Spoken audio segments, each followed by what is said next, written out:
Hi, and welcome to FrazlCast. Climb aboard the Gnome Train. Woo! Chugga, chugga, chugga, chugga, woo! Please make sure to keep your limbs and experimental instruments inside the train at all times. And now, on with the show. A podcast by a Blizzard fan gnome about World of Warcraft and geeky stuff. I promise you, they do talk about the World of Warcraft. They just go off the rails sometimes. So I'm Frazley, and I am joined by Thorn of Lagging Balls. Hello. You introduced me to some new sites tonight. Some new websites, yeah. Yes. Some derivatives of Google is where we went before the show. And then I also taught you the meaning of the number 133. Right, So, that came out of just as far from nowhere as the Google thing did. yes. That's what happens when you do podcasting and stuff like that. You never know where stuff will go. Yeah. So on this episode, I want to get to know you more. Kind of, maybe by the end of it, we'll be bosom buddies. I mean, I wouldn't mind you being a thorn in my side and stuff like that. The right kind of thorn? Yes, exactly. Not the one that feels painful, but the one like, okay, yeah, I've got a friend here. That's right.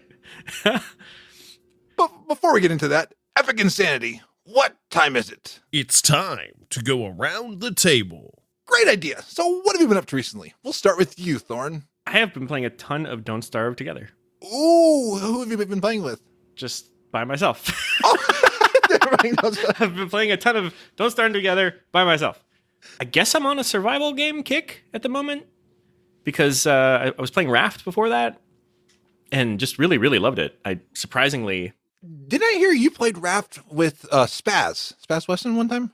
I think we might have, but not on stream or anything like that. We should, though. Yeah. But yeah, I haven't been back to it in a bit because I kind of just went off on the Don't Starve trail.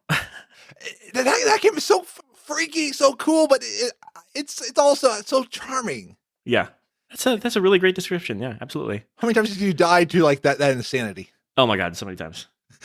I definitely didn't get it at first, and I tried to just go in and just like I was using the randomizer to choose my character because I was just like I don't know a thing at all about this game. Let me go in there. Guess what? Not that kind of game. Yeah, no.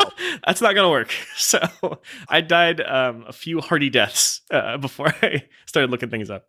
I was playing with Michael of the Blue Recluse. He knew where to go, and I'm like, where do I go? What do I do? And he was like, oh, Frazley, did you die again? Yeah. And at one point, you can be a ghost, and you can actually pester the person you're playing with. So that was what I was pestering Michael. And make it more insane. But which I didn't realize that. I was like, I'm gonna near him. If your dead co-op ghost is near you, then that actually makes your character more scared. Yeah, I don't have all the nuances yet of playing with others yet because I've only picked it up very recently, past couple of weeks. So a bit of a learning curve in that, but I don't know, for whatever reason, it's been appealing. And I guess it's just the genre is kind of newer to me. You and I have both played a certain underwater version of survival games. Oh. Yes, Subnautica. Oh, that game. I have to really get myself into a mindset when getting that game because, like, you're there.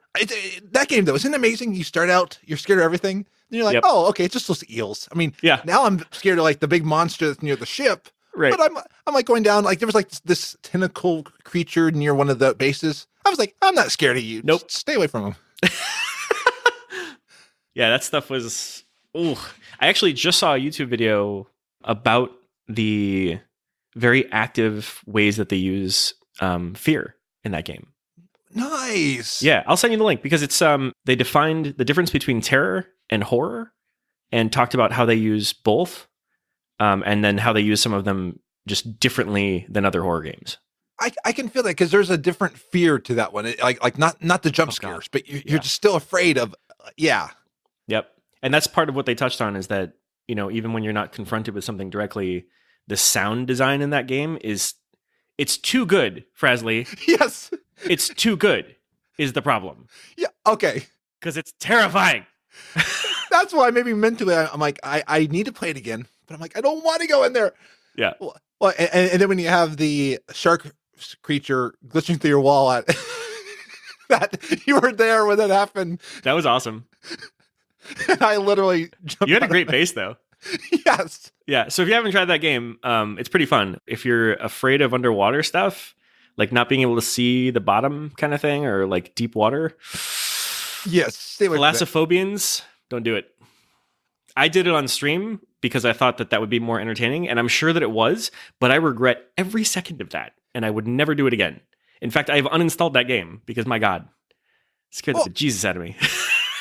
I haven't uninstalled that one. I uninstalled Twitch Sing because I'm afraid of the person that I messed up their duet on. I'm afraid of them. If you saw his face on, I didn't realize it was a live duet. Yeah. And I didn't even know that was a thing. I didn't either. All of a sudden, I did the duet. I saw that. Like, his look. Good thing I wasn't looking too much at him, but I think he already has my number somewhere, and he's probably like, I'm going to get home one evening. He'll have like a hatchet or something like, you ruined my singing. Now sing it right. Yes, you do it right. I just made now a new horror movie. Yeah, there you go. When Twitch Sings Turns Deadly. Wait, they do have that one though. Unfriended. Have you seen that? Oh, is that the one? It's the chat room one. No, okay, I've not seen Unfriended. I've seen it's this. Frazley, it's this. Oh.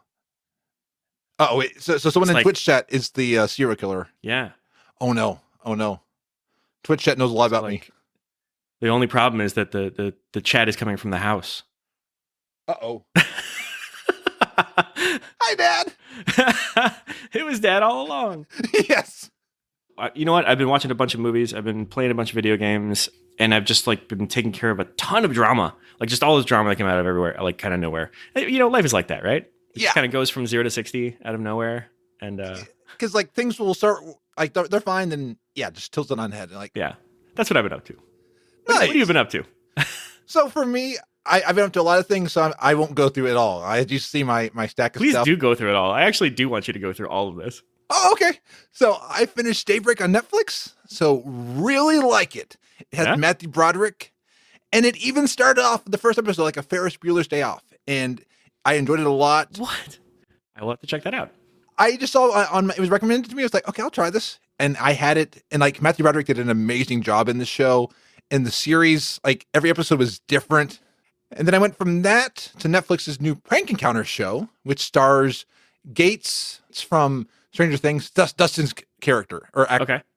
And it was one where they set up these amazing things. Speaking of horror, like they'll set up these things and try to make them really believable, and things will go all crazy. Like at one point, they had people in a museum believing that their sarcophagus was haunted, and like bringing back an old voodoo god. And they really make it where only 2 people every time don't know what's going on. Everybody else is a plant. It was amazing. God. There's one issue with it though. Uh-oh. Okay, what? They use Bork of the Guild, Jeff Lewis. Yeah. And he's used multiple times. If I saw him in these, I would know something was up. Yeah, sure. Yeah. I mean, Jeff Lewis is a great actor, but you're from the Guild. Yeah, if you're like recognizable, that's not a very good way to do it. And then I finally finished on Becoming a God in Central Florida. So that was an amazing first season. I really, really loved it. And I'm excited to see where they go with season 2. Kirsten Dunst's amazing. The guy who played Orby Garbo, he was the sergeant in Monk, but he does it. I thought his character Monk was cool, but he is phenomenal in this one. And I used to sell MLMs, so it really I was like, oh, it hit every single thing that frustrated me about selling MLMs. And one reason I don't sell MLMs anymore. MLM? Multi-level marketing. So Amway. Okay. So it like the writers knew everything that we did. Oh no. Yeah. And I'm like, this is why I don't do it anymore. So I went from MLMs to podcasting. Nice. And by the way, on Sunday night, I'll be having a phone call if everyone wants to sign in. It's a new business opportunity. It's a new show. Yeah. The newest show from Frazley. It's called Pyramid Scheme. Yeah, exactly. Yeah. I'm on top, everyone's on the bottom and all that. So you all make me money and all that. Perfect. But somebody who is on top and they're making a lot of money is Disney. And they blew it out of the park with Disney Plus. So I've signed up for that. I watched The Mandalorian. Yeah? That was really cool. It's like watching the Star Wars movie.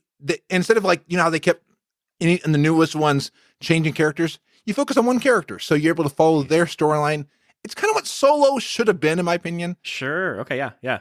because it wasn't so rushed and stuff like that. So I'm enjoying that they're moving a lot of these to this, and I can't wait to see what happens in the next one. That's great. I also watched an Imagineering show about like Disneyland, and then my favorite show on Disney Plus though is The World According to Jeff Goldblum.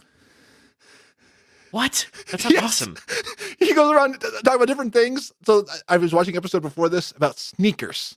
He's talking about like where do sneakers go, the world of selling sneakers and stuff like that. So Did you know he was a jazz musician? Yeah, he was saying that in the beginning of the thing, and then he plays piano. I mean, he's an actor. I just saw the album art from his most recent, I guess his most recent, maybe his first, I don't know, from his jazz album that I didn't know existed, and he looks pimp as hell. Like he's like decked out, like in front of a piano that's like on like the middle circle of a pool. There's like nothing around it. I don't even know how they got a piano out there, but he's chilling on it, just looking pretty fly, if I will. I gotta check that out because, like, if I could have Jeff Goldblum just singing, just like playing music, because I love jazz and ooh, okay, everybody, show's over. We're just gonna insert jazz. No, yeah, we've gone too far. And then I played Jackbox Party Pack with Spaz for his birthday stream, and the reason I bring this up is it was a ton of fun with Ro, Scruffy, and MacGyver, but a developer of the game, Arnie Niekamp, I believe, joined by and was sharing some stats on the show and was enjoying us playing their game. So I was like, that's cool. That's awesome. That's like the beauty of Twitch is you can have a dev walk by and see you having fun with their games. I love that. That's so cool. And he seemed like a really cool person. And then we have the credits. I'm like, oh, there's Arnie. And then after that, just a lot of WoW playing. So kind of like anniversary event, got the Deathwing mount. Rats. The Ragnaros achievement. Oh, and Deathwing is so cool. He's like, the fact that you can be on his spine, but you don't have to dance for it. It's a lot of fun. Thank goodness. And I'm working on the Ultrac Valley Mount achievement at 181 of 200. Nice. Close. Yes, almost there. I was going to. Do you have all like the side quest things done? Yeah, and Nice. I got a lot of them before they nerfed it, so that they made it where a lot of the quests no longer apply for it. But I'm going to go back in probably next week. What, did they think people were doing it too fast? Well, no, people were in the mines too long. Oh. So they were staying there and like they weren't actually PvPing. And you used to have it where you could kill people and then get the armor scraps and turn those in for time war patches. They got rid of that too. I'm like, the thing you're supposed to make people do of killing people, you take that out. Yeah, at least make it worth their while, right? Like exactly. Yeah. Make it where the blood of our enemies gets us closer to a mount. That sounds like it's actually more spot on for how it should work. And then got the Mechano mount working. I unlocked Bagger Orcs, Exalted with Rustbolt, working on Volpira and Troll Reps. Going to probably start a new podcast with Shoe Boots. No, I ran a Eternal Palace with Shoe Boots, Capo, Jen, and Pat, and got up through a huge portion of Heroic in the night, and then we beat Zaycool on normal. And Shoe Boots and I said we just need to make a pun podcast and bring on other people that pun, like Warcraft stats. Bring them on the podcast. Yeah, he's a master punner. Oh yeah, I met him at BlizzCon. Swell person. Yeah, nice. And like on the spot, he had puns. That's awesome. I love it. The only thing we did not do is we did not make Ali facepalm in real life. That's really? Yeah. Missed opportunity. Wow. Sometimes I'm actually surprised. I am and a little disappointed, Fraz. But maybe I had a monetary incentive to not facepalm Ali because I promised Ali that when I made her facepalm, I would buy her a drink. So maybe that will get expensive very fast. Exactly. So maybe my mind was like, save your money for later. That is not quite the. Uh-oh. As long as Allie's not listening and knowing that I could Venmo money over whenever I make her facepalm. No, we won't go there. Don't open that box. No. Keep that Pandora's box closed. Yes. But there is one box I want to open, though. I want to learn about you. I want to learn about your gaming history. That's called a segue, ladies and gentlemen, and it's a dang good one. Oh, thank you. 130 episodes. See, I'm creative, independent. I've learned how to do segues. Spectacular. So how did you get into gaming? It was kind of the hot thing when I was a kid, right? So like in elementary school, Nintendo came out and that was the big stuff. So like I was like real young when Nintendo came out. I want to say like, you know what? I'm not even going to guess. I was in very early elementary school, I want to say, for the original Nintendo Entertainment System. And I got one, but I got one like I think a little later on. I went from Nintendo to Genesis to N64, and then I think I kind of just dropped off there for a very long time. So before Overwatch, my last first-person shooter was GoldenEye 007 on the N64. Wow. Part of the reason why I am so bad at first-person shooters. you missed one of the best ones too, like the Unreal tournaments and stuff like that. And you missed. I missed all of them. I missed the entirety of the Halo era, like all of it. The good news is I have a ton of backlog to go back to, and you know I've started on that. I did BioShock, the first one, fully on stream. Nice. These are games I'm touching for like the first time. I started The Witcher 3, but I never went on with it, unfortunately. But maybe I still will. We'll see. I cut your stream of that one, and that was fun. I realized that with some games I'm going to have to go like figure them out a little bit first, because I don't think it's that fun to just watch people like figure it out slowly. It can't be. I tell people they don't watch me to see me play games good. So yeah, but you're a better entertainer about it. I get drawn in, and then I think I'm just like, I think the stream is mostly just me like, oh good, because like I try to play like, oh wait, like yeah, and that's why it's entertaining. And for the audio only people out there, I was just making weird faces at the camera. I'm sorry. All good. It's I will have Jeff Goldblum narrating. He made a face right here. Nice. Face was like, no, I hey, Jeff Goldblum, if you're listening, you and can Jeff, you do that? You keep saying Jeff on this show, and everybody thinks you're talking about like, I don't know, like Overwatch or something like that. But no, oh yeah, not Kaplan, Goldblum. So I mentioned that's the third Jeff now in this episode. We have Jeff Goldblum, and I mentioned Jeff Lewis. That's right. And Jeff Kaplan. It's a good day for Jeff on this show. What if they're all the same person? What have you done? This is not to be uttered in public. Jeff Kaplan playing in jazz now. If anybody could. But it's interesting that you bring up Jeff Kaplan, because I wonder, how did you get into the Blizzard games? I got involved in Blizzard games because I had a variety of different friends from all kinds of backgrounds and areas who were all playing it. And that happened for long enough because I didn't start playing until the very end of 2008. And the only reason I did was that I kind of had a groundswell of people kind of influencing me from the edges of my life. Yeah. Because I hadn't been gaming at all since The Sims during college was like all I played when I wasn't just being a college kid.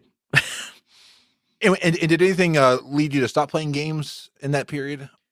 Oh, yeah. Girls, drinking, you know. That would do it. School, I'm sure, as well. But I put myself through college, so a lot of work, too. You know, like there just wasn't time.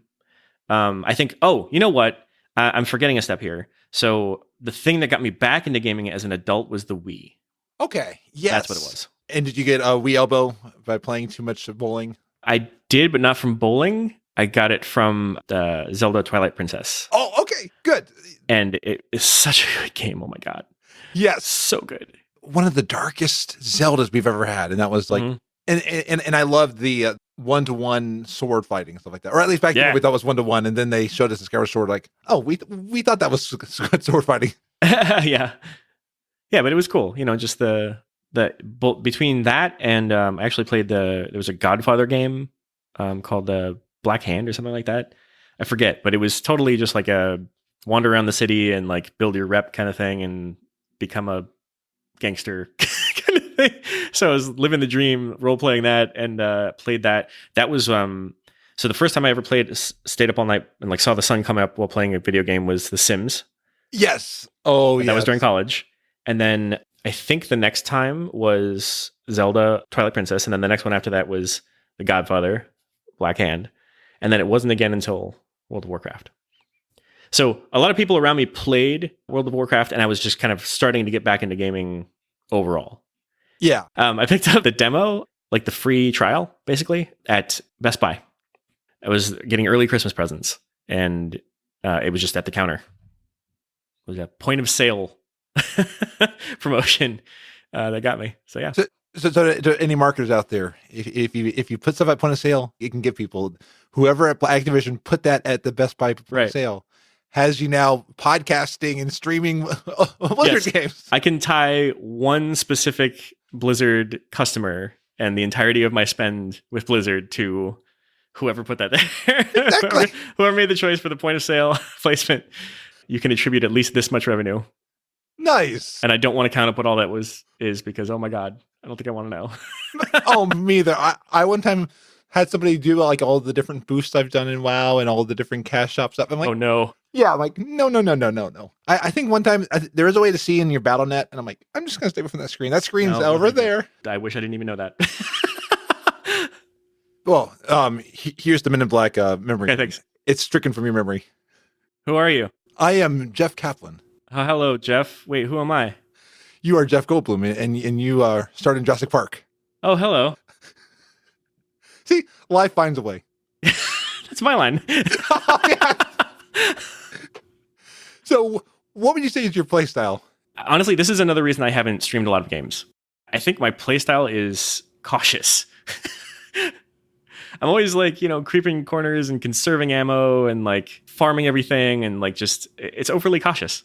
It's so cautious that I noticed that about myself. I'm like, okay, let's just move this along already. Oh my God. Then I played Outlast, and that one I was the exact same way when I started, and someone said you just gotta go, but when you don't want to crouch around.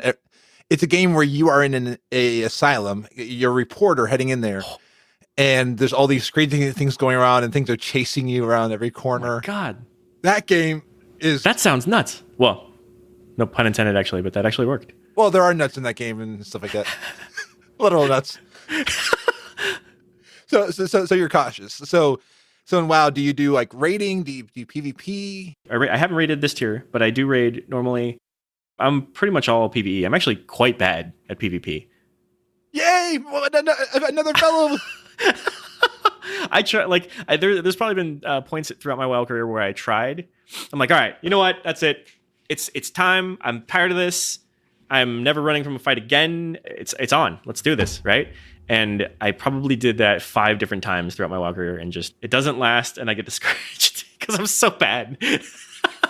It's like me in Heroes. I'm typically the reason why the other team wins because I die too many times. Mm-hmm. I've got the top award for deaths. No.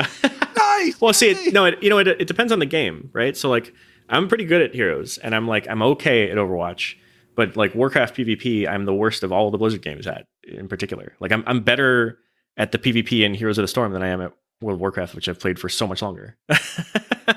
And always on a PvP server. You'd think I would pick up something by accident by now, but nope. Yeah.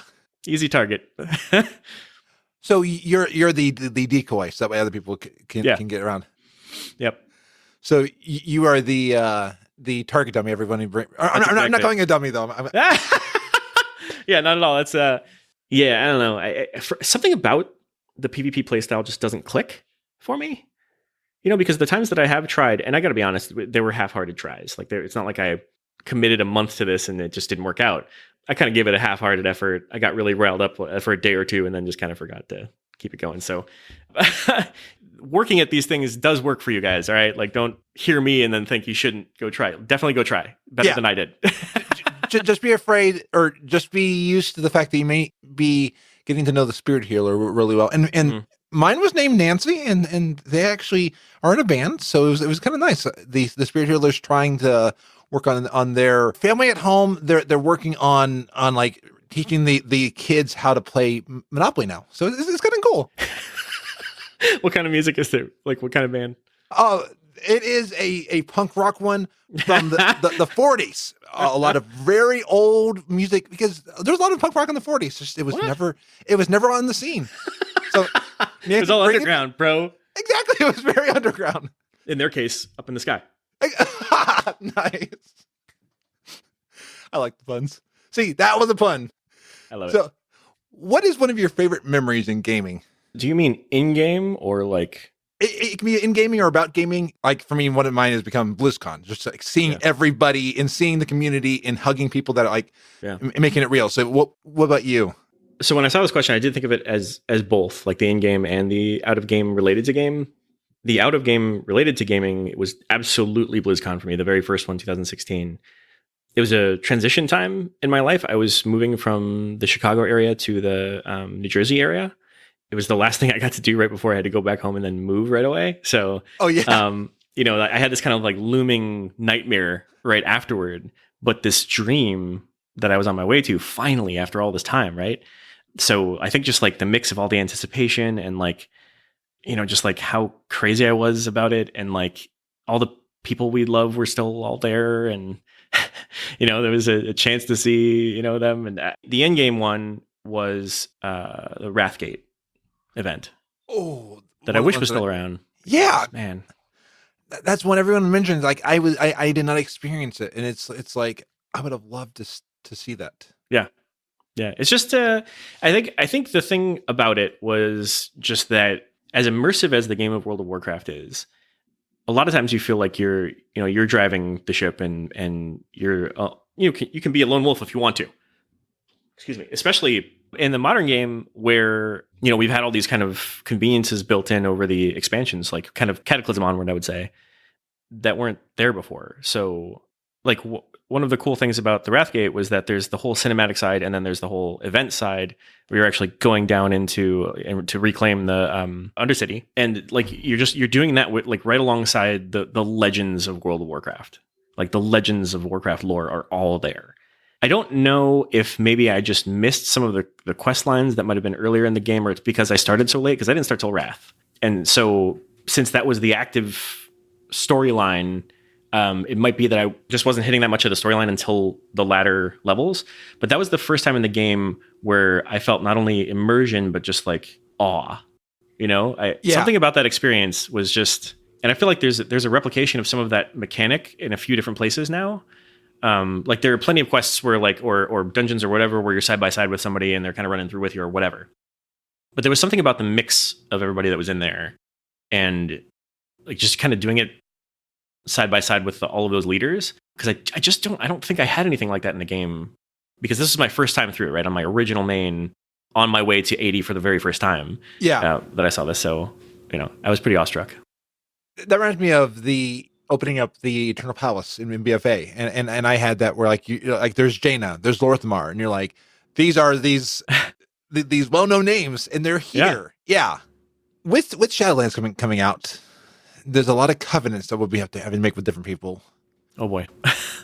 Have you looked into any of the covenants? I haven't actually. There's quite a few, and because I'd love to know, which one do you see yourself joining in the Shadowlands on your main? Okay. Kyrian, Necrolords, Night Fae, and Venthyr. Yeah, I could see you doing Necrolords. Are all four available to both factions? Yeah, to both factions, and you choose which one you want to go. The vampire people. Sweet. And death. Okay, yeah. Necrolords are pretty cool looking. I don't know, the Venthyr look pretty dope though. Yeah. That's one of the things about me about gaming, is I always end up like being drawn to like the badass looking character or class or whatever like that. But then my personality tends to be more like the nice guy. And then those things don't go together at all. Yeah. You're drawn to like but then you're like, yeah. Yeah. And definitely the nice guy persona comes across in your podcasting. Oh, yeah? Because you are part of Lagging Balls. How did you get into podcasting? I got into podcasting at the same time as Thist, because we had been friends for years beforehand, and we had been talking about it. And strangely, in essence, a little bit of jealousy nudged us on to get going finally, because we'd been talking about it. And then I started a stream show about Heroes of the Storm instead, that I was not running. This was somebody else's. It really only took signing on, doing the first episode, and then we were just like, we got to get this going. It's time, right? And Thist was really the one to kick fully in gear first and be like, all right, we're doing it. So, and then the stream show that I was talking about, I couldn't even tell you what it was called, because that was the one and only episode, so it never went anywhere. But it gave you that taste. It gave you Yes. I don't know if I've heard the origin story. How did this newbie become friends? We were in the same guild. The guild that I helped found, Blood of the Scribe on Boulder Fist US. Oh, wow. That's the same guild? Yep. I was the co-founder of that at the very end of 2008. I think shortly thereafter. We don't know exactly when, but sometime probably early 2009 or so, this joined. We had a really close-knit group. It was not a very big guild, maybe 30, 40, maybe max. And then a bunch of alts, obviously, but like a core group, I'd say, of like 10 to 20 who just like were on all the time, always hung out, totally got to know each other. And then I think at one point I was like, oh, I want to know what these people look like. So I started a Facebook group that was private for just us. I feel like that was kind of the bridge between like the chattiness you might have in game and even some of the personal sharing, and to the bridge to like far more personal sharing and far closer relationships. Yeah. Because like from there, it just kind of kept growing in terms of the closeness of the group. Shortly thereafter, like we were just kind of all inseparable. So we were just friends for a very long time. That's why we've been talking about it for so long. You have the podcasting bug. You just want to keep going. Yeah. Yeah. I was on an episode of All Things Azeroth, and then I was on Lita's Behind the Avatar, and then another couple episodes of All Things Azeroth, and I was like, nice. I need more of this, and I just could not stop. I mean, that's awesome. It's I tell somebody, when you start podcasting, just be warned, you may not want to stop. Yeah. Only the first one's free. Yes, exactly. Then you got to learn like what are LUFs. You got to learn MP3. You got to learn 64, 96, 120.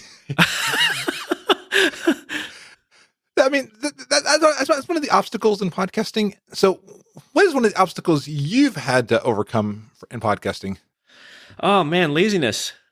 I don't know if it's the way that we went about doing it, or the equipment we had to start with, or whatever, or maybe just the like trajectory of learning how to do it.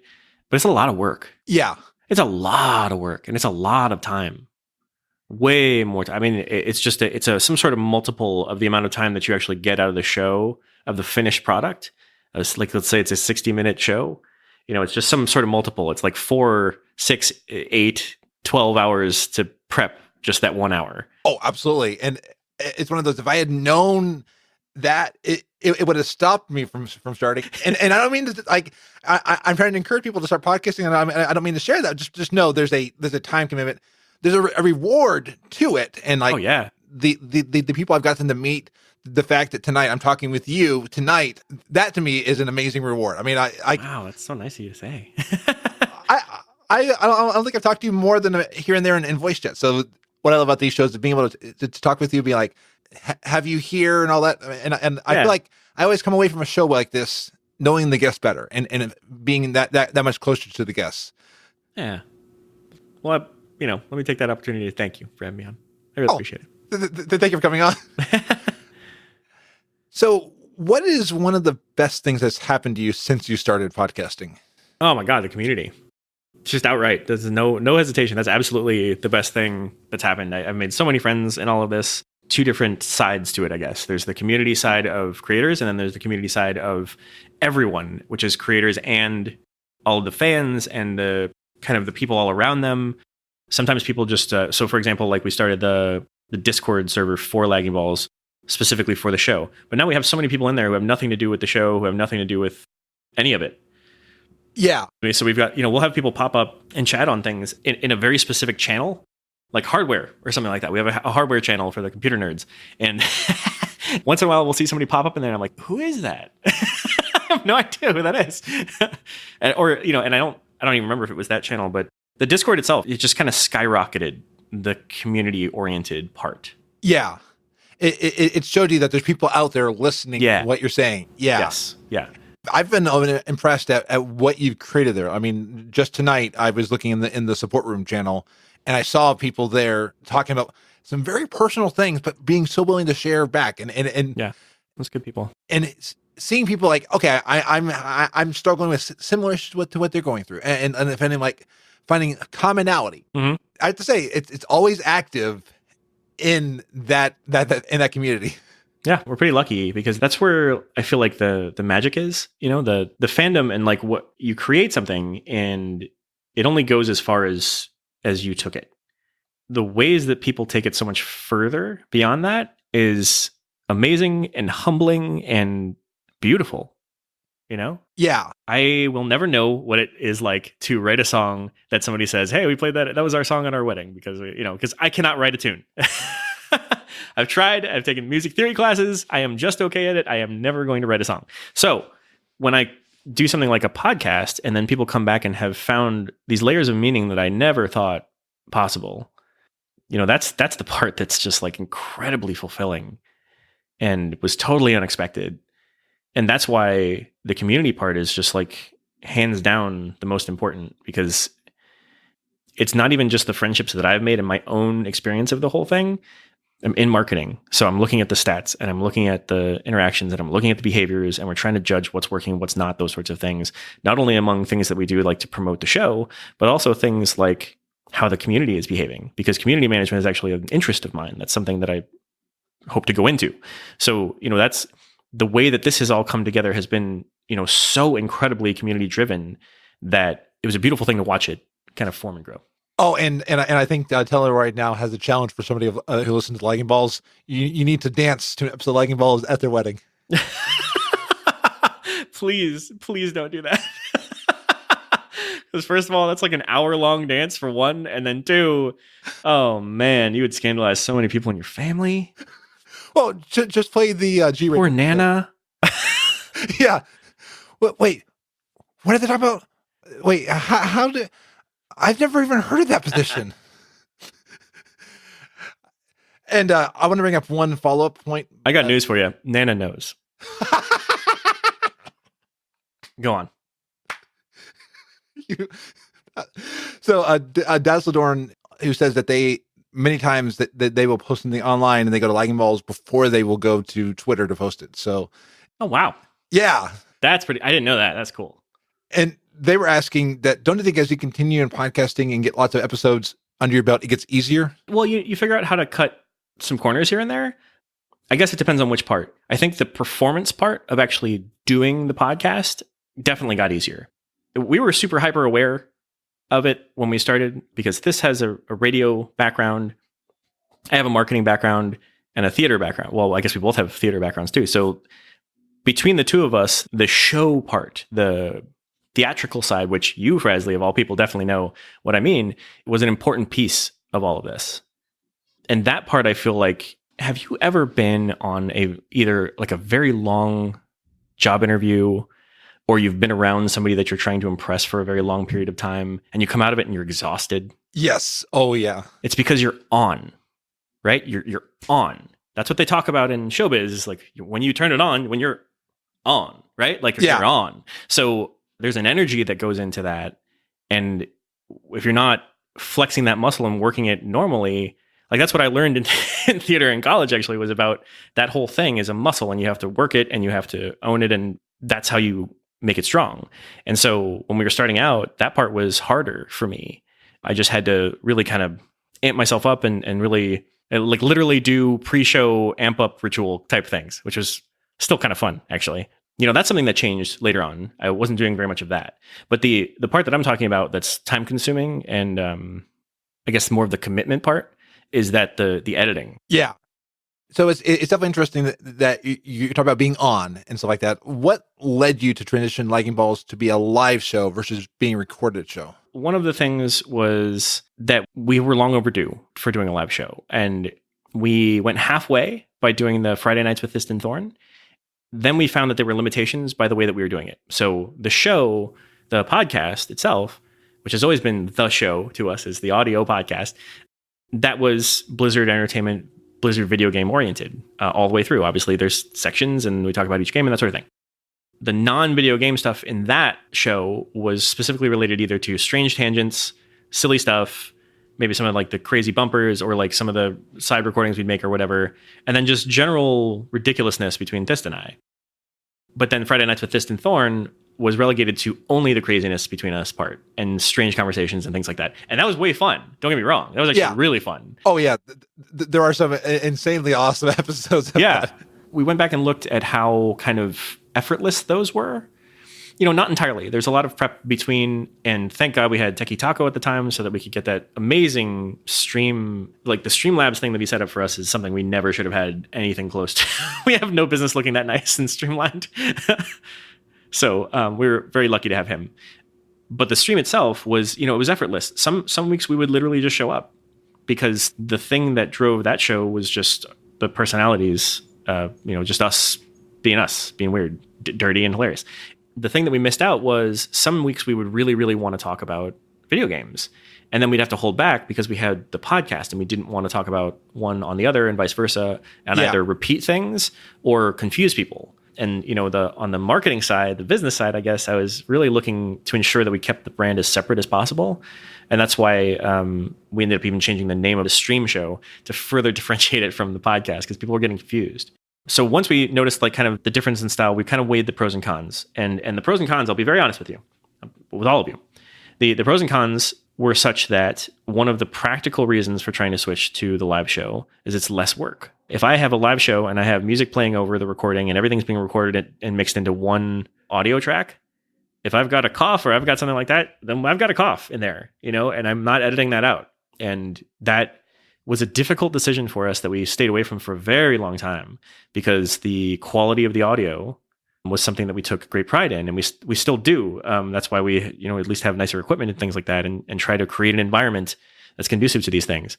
But we were finding that with both of us having to become adults and like have full-time jobs and things like that, just the sheer hours that go into maintaining this stuff was getting difficult. So we were hoping that the live show could be a transition that would give the fans who wanted to see us more and who tell us that actively, that side of things, and that they would also get it with video games involved, because the only way they were getting it was without video games the other way.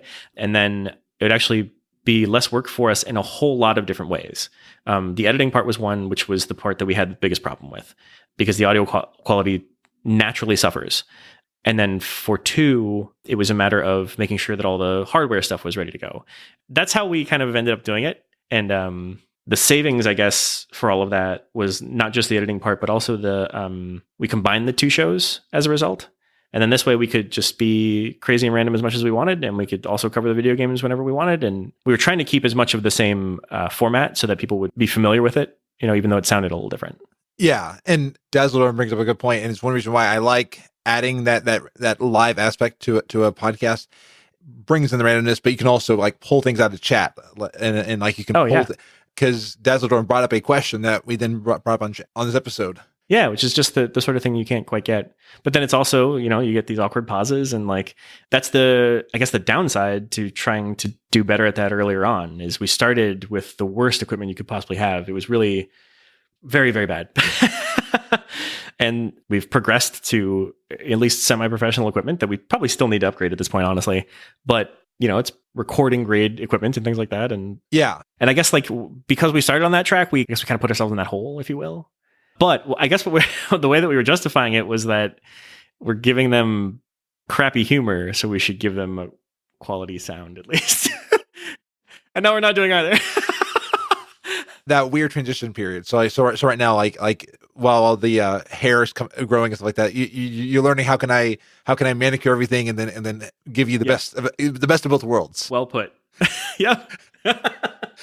I figured it would fit. I mean, I didn't want to go as far as say pube hairs and stuff like that. I didn't want to. I just did. Okay. Yeah, you did. I'm a bad influence on you, Frazley. Oh, you and many people. So I want to combine the podcasting and live into kind of the creative outlet. And what would you say is one bit of advice you would give to someone wanting to either do podcasting or streaming or both? Definitely choose something you absolutely adore, something you freak out about, something that you are like crazy.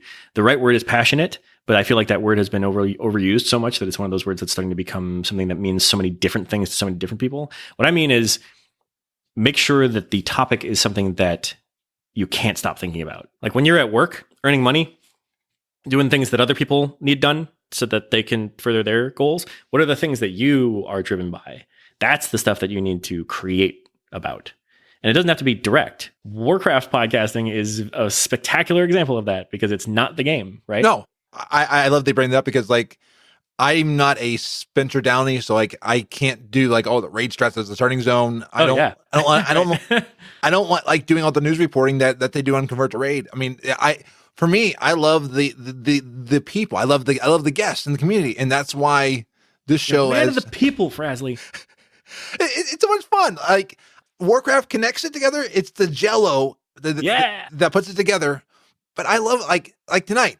I'm on fire just talking with you. And I know, I love that. And I don't know if we would have met if it hadn't been for Warcraft. Yeah. Just another one of those things that just makes it all so crazy worthwhile. And I started out trying to do it all. I started out trying to do like Warcraft news and stuff like that. It just wasn't fun. It didn't get me going in the same way. And that's why sometimes our shows are just completely different. Oh yeah. Sometimes out of nowhere, the show is just a completely different format. We weren't feeling it that day. You have to kind of go with that stuff. Okay, so here's another piece of advice for anybody looking to start out on this stuff. Do it when you're driven to do it. I heard a really great piece of advice. I wish I knew where from so I could give the source, but it was something about like, when the mood strikes you, go do that thing. Yeah. You know, like if you find yourself cleaning up around the house and you're like, oh, I didn't mean to do this, just do it. You got something in you that's moving you in that direction, just go with it. Like you let it ride. So I don't know what was in your coffee the day that you did it feels good, man. It feels really good, man. That's one of my favorite episodes. You just went with it, and I to this day I will sing that in my head. Yeah, I see. That's the closest I'll ever come. Actually, that counts as participating in writing a song, right? Yeah, exactly. Yeah. Hey, here we are. If not for this, I never would have done that, and I don't think I ever will again. And now we got it stuck in Allie's head too. Yes, success. So, how do you get past the voice in your head to podcast in stream? What do you mean? When I'm about to do one of these podcasts in my head, there's always telling me like I'm not good enough, or there's some like that. I start comparing myself, but I have to get past that voice. How do you get past that voice that's in there? So that voice takes a lot of different tones, a lot of different days, and I have discovered for myself that I have a variety of different ways to get around it. Some days it's really loud music. Some days I will actually jump into Overwatch, because Overwatch requires all of my attention and I cannot do anything else, because all of the sounds that I'm hearing matter. Everything I'm seeing spatially matters. My memory of what I just saw and where that might be positioned by now matters. All of those things need to be accounted for. And so it's the kind of thing where it takes me away from being stressed out, because I'll get stressed out about some idiot on my team instead. Yeah, exactly. Because it's always somebody else, right? Yeah. Like, it's somebody else's fault. It's never yours. Like, yeah. Exactly. So that's one of the ways that I will combat that sort of thing. So I really think it's less about specifics and it's more about finding the things that work for you. And some of those are things that you probably already know about yourself, but you haven't maybe thought about it in that way. And Overwatch is actually a really good example of that, because I didn't realize that about myself. And actually, this and I have done that a bunch of times. Like if we were both feeling low energy before recording a show, we'd go play a round of Overwatch, because you have to get amped up to play that. And like you get the juice, and then boom, you're off to the races. So if your thing is to have a warm cup of tea, there are things that in everybody's life that help motivate them or distract them or calm them or whatever. And if you need to get amped up, you need to find the things that help you get amped up. And if you need to calm down, find those things that help you kind of find that center. So it's really about learning enough about yourself to help facilitate that. It's not sometimes before the show, but that's one reason why I love doing the walks, that it gets me to think. I like walking on the day of one of these shows, because I'm in the morning, I'm like, okay, I'm good. And if I remember a word about editing, I tell myself, don't pre-edit, don't pre-think. And that gets me to be like, whatever will be, but just go with it. Yep.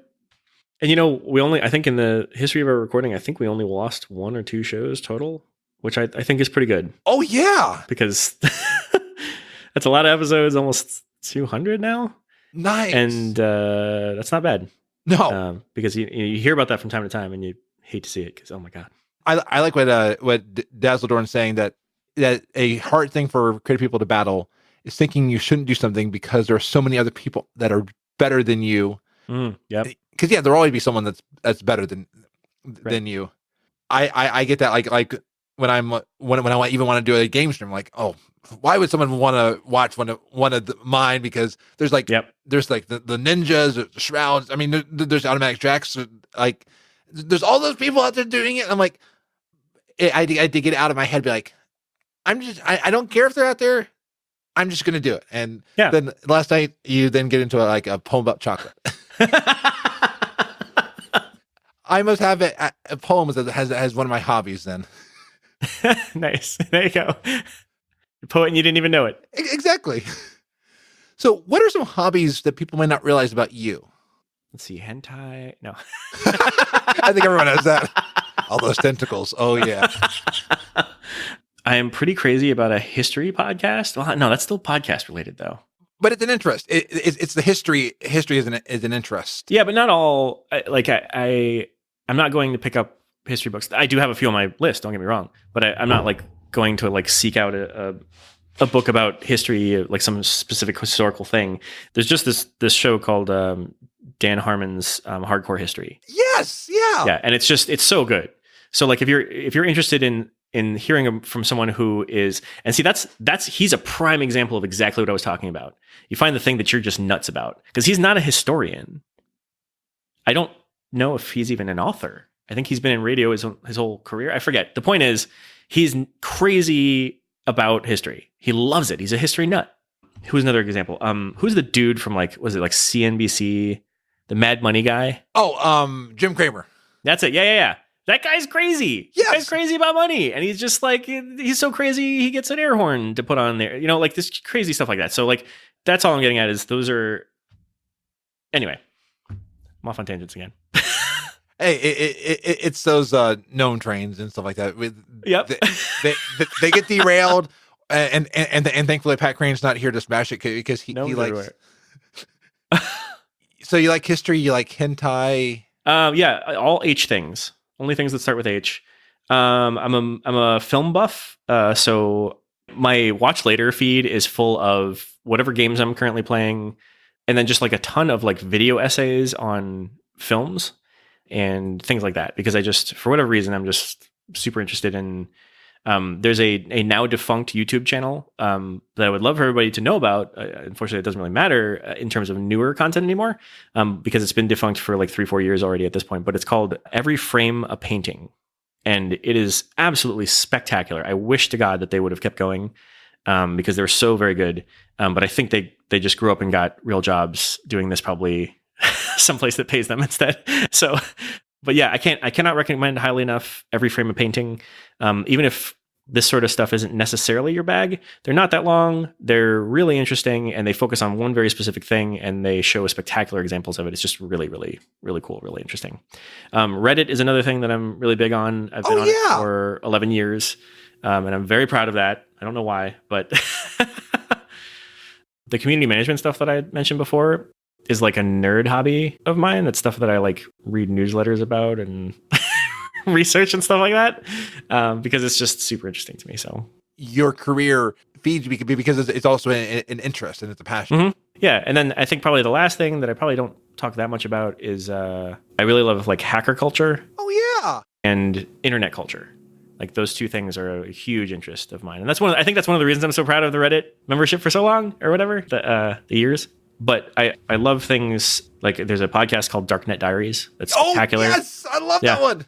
Jack is so good. I'm one of his patrons, actually, because I just love it that much. So nice. So that's a huge interest. And it keeps branching off into other interests. So I first heard about social engineering from there. And so I went off on a tangent of like researching that and just being like crazy interested and just going down rabbit holes. And it's just, there's so many strange, interesting things that I didn't know about. Do you ever remember on Tech TV, Martin Sargent's Internet Rabbit Hole show that he... No. Or maybe it was on Revision 3, but he would go down like where's this go? Where does this go? Because like I love videos online about like explaining the story behind this and explaining. Yes. Yeah, I find those fascinating. I just subscribed to another channel about just that. The Internet Historian, I think, is the name of the YouTube channel. Nice. I'm on that one as well. Oh, nice. And one I think you would love. It's about scamming culture. It's Pleasant Green. Interesting. He tries to learn who's behind the scams, and he just had one about a person behind an Apple ID scam. He had one series where he got somebody to turn away from scamming, and they actually got a book made so that way he could sell the book and now pay the scammer. So the scammer no longer has to scam. I mean, it's something like that.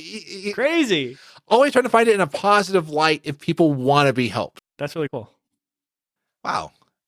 I mean, I just looked at the time and it's crazy how fast recording goes. Do you ever have that? Yeah. Like, you're recording, you're like, we're done. Yep. So I want to thank you for joining me on FrazlCast. And I've wanted to do this for so long. Part of it was I was always afraid to ask because it's like, I saw you as like this big celebrity. I mean, you're still a celebrity. I mean, no, just a guy, just the dude, just a thorn. a thorn with a nice brow. Yep. Two of them though. Oh, two of them, yes. Yeah, not a unibrow. Unibrow is a different tune altogether. So if people want to talk with you about hacker culture or maybe even collab with you on a new song, where can they find you on the interwebs? On Twitter at Thornbrow. So that's the main place. Otherwise, on Discord, there's a Lagging Balls Discord, and you can find all the information about the show and the Discord and all those sorts of things, including all of our socials at laggingballs.com. And you could search us anywhere on Google and find us anywhere, but I would not suggest an image search. Yeah, I did one of those recently. Not on Lagging Balls, but something else like, I should not have seen this. You know what's been interesting? Seeing that switch over from how dirty and horrible it used to be to being more and more about us. Oh, that's actually kind of cool. nice. That was just a bunch of photos at this. I bet now you have some people that are angry. They're like, I wanted to see balls, and now I just see Lagging Balls. Oh, there's still stuff there that you shouldn't. I would still call it a not safe for work search term. Wasn't it an esports announcer who was in the background of a Pornhub video? These people were doing it, and the video was released, and the person's like, he was an announcer, so he's now famous on Pornhub for being in the background. That's amazing. So I think with that, I probably had to iron for it before this show gets in the background of a Pornhub video. Hearing the great banging clink of the Forge calling you. Yes. Activating customized Orchestrated transporter.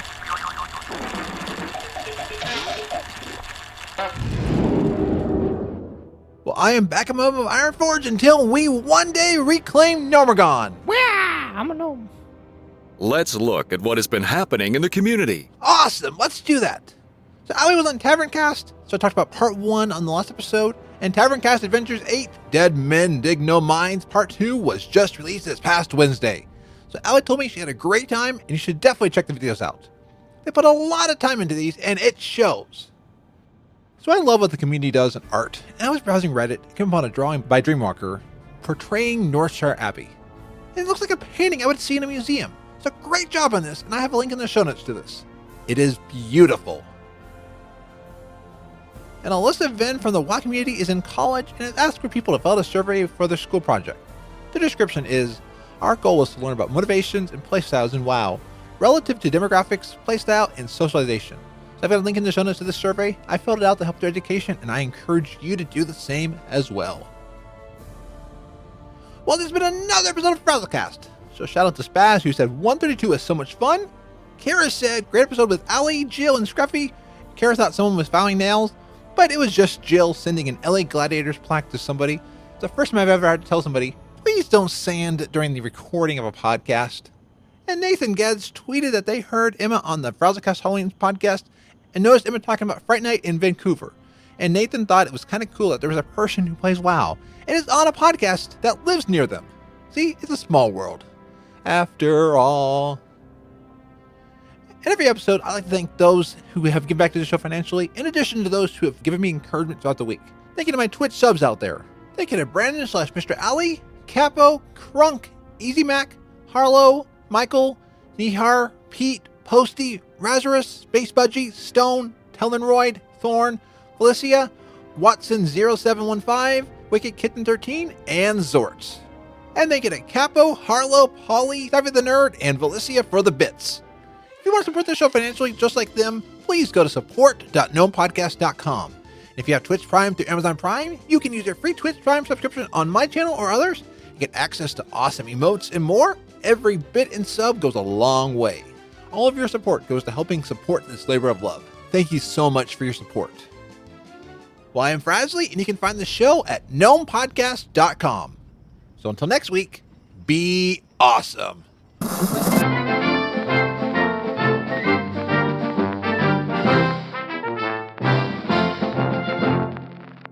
Welcome to the Fraz Report, a short broadcast by me, the Awesome Gnome, about the World of Warcraft. So November 12th is the annual Moonkin Festival, and the organizers this year fear that no one will show up, because Disney Plus is launching the same day.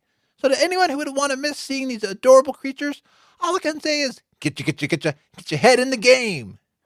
And the 15th anniversary celebration of WoW started last week. So you can play through 3 different expansions with 3 bosses each expansion and a specific phase from each. Just don't be like a certain gnome and accidentally heroic leap into a fireball in the Ragnaros fight. And by completing all 3, you will earn the Deathwing mount. And WoW had reports that Invincible, Ashes, Firehawk, and the Infinite Time Reaver are obtainable during this anniversary event. So in addition to your normal mount runs, if you're like me and don't have all of those, then you can get an extra chance each week. And just for logging in, you get access to the Little Navarian pet. And for those wishing to relive the days of Ultrac Valley, you can queue up, and if you earn 200 Time Warp badges, you get access to a unique mount. There are also the normal anniversary things like the buff to rep and experience gain during the duration of the anniversary event, the trivia that I usually fail, I can't remember the answers each time, and the world boss bonds that happen. So all this is going to happen through January 7th, a much longer period of time compared to past years. And Blizzard has clarified that 8.3 and the Nyalotha raid will go live early next year to give people time to finish the Eternal Palace, enjoy time with their families, and enjoy the anniversary festivities. And along with Disney Plus this week, which I can't wait to start watching to relive a ton of old movies and shows in my youth, Blizzard has also announced that Phase 2 of Classic is launching. So while you're watching Even Stevens and Lizzie McGuire, you can also be battling Kha'Zix and Azure Ghosts, as well as the PvP Honor System is launching, which during BlizzCon, Ian said you better have your Hillsbrad quest done before this launches. And during BlizzCon's opening ceremony, I recalled them saying that they welcome back 1 million players. This is in line with what was announced in the recent earnings call. So MMO Champion reports that Classic drove the biggest quarterly increase to subscription plans in franchise history in both the West and the East, and that the reach in October remained well above pre-Classic levels, with deep engagement across Classic and Modern World of Warcraft. And there was significant growth in the size of the World of Warcraft audience. Wow, they're getting thick. And Blizzard had 33 million MAUs, which stands for monthly active users, across all Blizzard properties. So this shows people love playing games. And what if you could play games in your games? Well, Icy Veins reports that in 8.3, the Mecha Fun Arcade is opening. So while waiting for Blightborn to perform in the Cauldron of Rock, you can use the Dark Moon Arcade console for just 1 Dark Moon game token for an entire day. There are 6 minigames available: Hex Sweeper, Rune Matching, Bully, Barrels of Fun, and Totemic Matrix. And Icy Veins has a breakdown of each game and their rules. So this is going to be a lot of fun. My sources report that they'll soon be opening an esports arena with teams competing against each other in each of these minigames. The winners will go to BlizzCon and compete in the Blizzard Arcade there. And lastly, Blizzard has clarified that you can buy the digital Shadowlands edition, and they will refund the digital version in Blizzard Balance once you redeem the CE code. You must do this before a yet-to-be-determined deadline. They do warn, though, that if you buy the base digital version and upgrade, it'll only reward the original purchase, not any upgrades. So if you purchase the Epic Edition, you get that, but not if you buy the base edition or Heroic and upgrade to Heroic or Epic. Well, that's going to do it for this report. So it's been mecha fun, but time for me to head back into Ultrac Valley to die many